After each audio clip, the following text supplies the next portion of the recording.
وہ میرے ایک دوست ہیں, ان کا نام ہے علی اکبر گھمن. وہ WHO میں کام کرتے ہیں اور دنیا میں پھرتے رہتے ہیں, پوری دنیا میں. پتہ نہیں کبھی عراق میں ہوتے ہیں, کبھی آسٹریلیا میں ہوتے ہیں. تو ان کا رات کو 1:30 بجے مجھے ایک میسیج آیا, ہمارے وہ واٹس ایپ گروپ کے اوپر کنورسیشن ہو رہی تھی کہ جاوید بھائی امید کے بارے میں کوئی سوچ کے نا تو ایک ویڈیو بنائی. اچھا, میں نے یہ سوچا کہ آدمی غصے میں ہوتا ہے, آدمی نفرت کی کیفیت میں ہوتا ہے, پیار کی کیفیت میں ہوتا ہے, تو آئی ایم شیور کہ اس کے دماغ میں کوئی نہ کوئی پروسیس چل رہا ہوگا, کوئی نہ کوئی کیمیکل چینجز آ رہی ہوں گی, کوئی نہ کوئی سرکٹ نئے بنتے ہوں گے.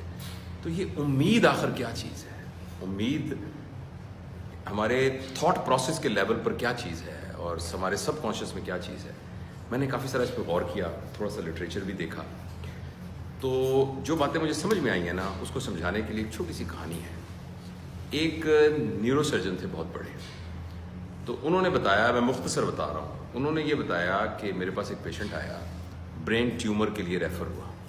جب میں نے اس کو دیکھا تو ایک دم میں حیران رہ گیا. وہ میرا اپنا ایک جاننے والا تھا, دوست تھا, جو کہ میرے ساتھ ٹینس کھیلتا تھا. اور میں نے اس کو آج تک نہیں بتایا تھا کہ میں نیورو سرجن ہوں. کلب میں ہم اکٹھے کھیلتے تھے, وی ور ٹینس پارٹنرز. تو وہ دیکھ کے مجھے حیران ہو گیا کہ یار تم نے کبھی بتایا نہیں. تو میں نے اس کو دیکھا تو میرا اس کے ساتھ ایک تعلق بھی تھا. جب ڈائگنوز کیا تو پتہ لگا اس کا ایک برین ٹیومر ہے. خیر وہ سارے پروسیس سے گزر کے تو میں نے اس کو آپریشن کر دیا.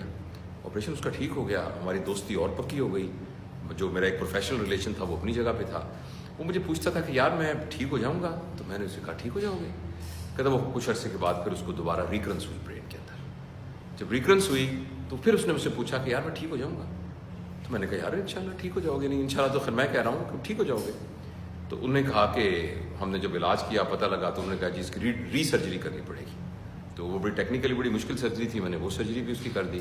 تو پھر مجھے پوچھا یار مجھے سچ بتاؤ میں ٹھیک ہو جاؤں گا؟ میں نے کہا ہاں یار ہو جاؤ گے. کہتا اس کے کچھ عرصے سال 6 کے بعد اس کو پھر دوبارہ ریکرنس ہوئی اور اس کے میٹاسٹیسس جو ہیں وہ باڈی میں پھیلے اور جگہوں پر گئے. تو ہم نے یہ فیصلہ کیا کہ اس کو ریڈیو تھراپی دی جائے. تو کیمو تھراپی اور ریڈیو تھراپی دی جانے لگی. تو اس نے مجھے کہا کہ مجھے اب سچ بتاؤ کہ میں ٹھیک ہو جاؤں گا. میں نے کہا یار ہمت نہیں ہارنی, وہ کوشش کرتے ہیں ہم انشاءاللہ. لیکن کہتا مجھے لیکن میرے ذہن میں یہ تھا کہ ابھی آہستہ آہستہ نیچے ہو رہا ہے. کہنے لگا کچھ عرصے کے بعد ہمارے آنکولوجسٹ نے کہا کہ اب اس کو کچھ نہیں ہو سکتا. اس کے اسفنٹر پرابلم ہو گئے, پیشاب کی نالی ڈالنی پڑ گئی اور مسائل, اسپیچ کا مسئلہ ہونا شروع ہو گیا. تو کچھ بعد میں تو کہتا یار مجھے تم سچ کیوں نہیں بتاتے کہ میں ٹھیک ہو جاؤں گا کہ نہیں ہو جاؤں گا؟ تو میں اس کو کہتا تھا ہاں ہم کریں گے, ٹھیک ہو جائے گا, کچھ نہ کچھ ہو جائے گا. کہتا اسی دوران کے اندر نا اس کی حالت بہت غیر ہوتی گئی, بہت. پھر میں اس کے گھر بھی جانا شروع ہو گیا. پھر اس کی بیوی بھی کبھی کبھی میرے پاس آتی تھی. تو ایک وقت ایسا آیا کہ میں نے اسے یہ سوچا کہ اب اگر یہ مجھ سے پوچھے گا تو میں اس کو یہ کہہ دوں گا کہ یار اب تو اٹس آل اوور. تو کہتا پھر بھی میری ہمت نہ ہوئی, میرے پاس پھر آیا. اس نے کہا دیکھو یار اب میں تو اٹھا نہیں جا رہا, مجھے بتاؤ تو صحیح. میں نے کہا نہیں کرتے ہیں. کہتے چلو ٹھیک ہے جیسے تم کہو, میں اعتبار ہے. ایک دن ایسا ہوا کہ میں اس کے گھر گیا اور اس نے مجھ سے وہی سوال پوچھا.